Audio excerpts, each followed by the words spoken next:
In March 2018, at a historic meeting of the African Union in Kigali, Rwanda, member states agreed to create an African Continental Free Trade Area.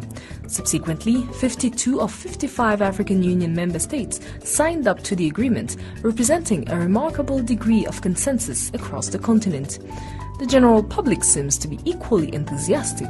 An opinion poll carried out in November 2018 by the Rockefeller Foundation of over 2,000 citizens across the continent confirmed that an impressive 77% of Africans believe that the Continental Free Trade Area Agreement represented an important step forward. But what does this agreement mean in practice, and how will it affect us? The first thing to point out is, well, it isn't simply a free trade agreement. It's actually much more than that. It's about establishing a unified continental market, including the free movement of labor and investment. Let's focus on three major benefits of the Continental Free Trade Area. Africa is a big continent. You could fit the US, China, and Europe into the continent and still have space to spare. But in economic terms, individual countries are still very small.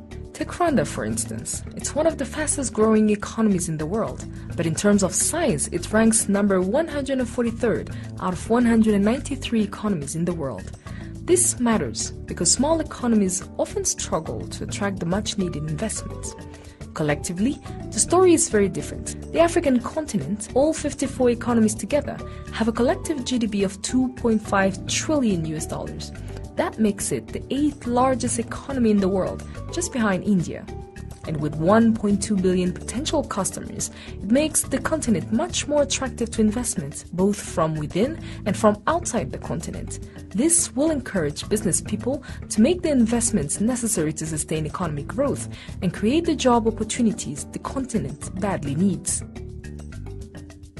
A second argument in favor of the Continental Free Trade Area is that it includes a protocol on the free movement of people.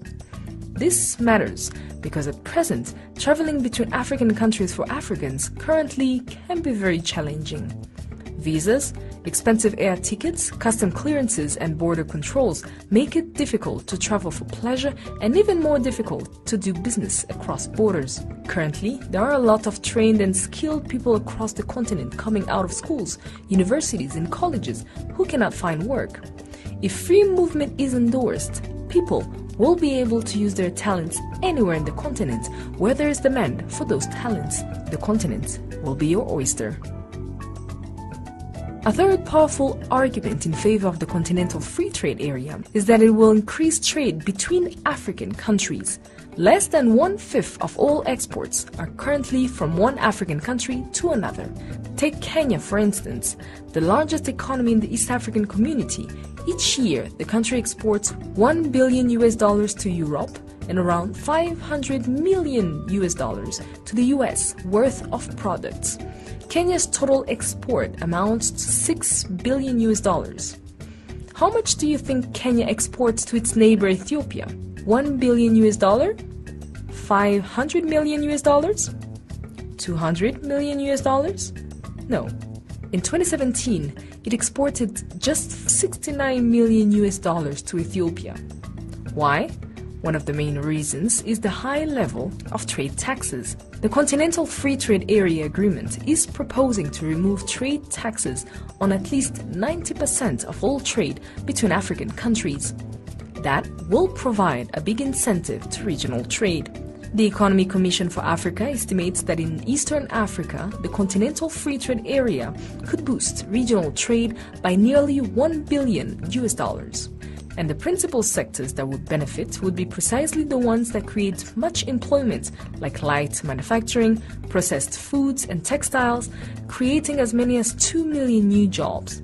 African economies will find it hard to become strong economies unless they trade more amongst each other. There is an old Swahili saying that states, umoja ni nguvu, utengano ni udhaifu. United we stand, divided we fall.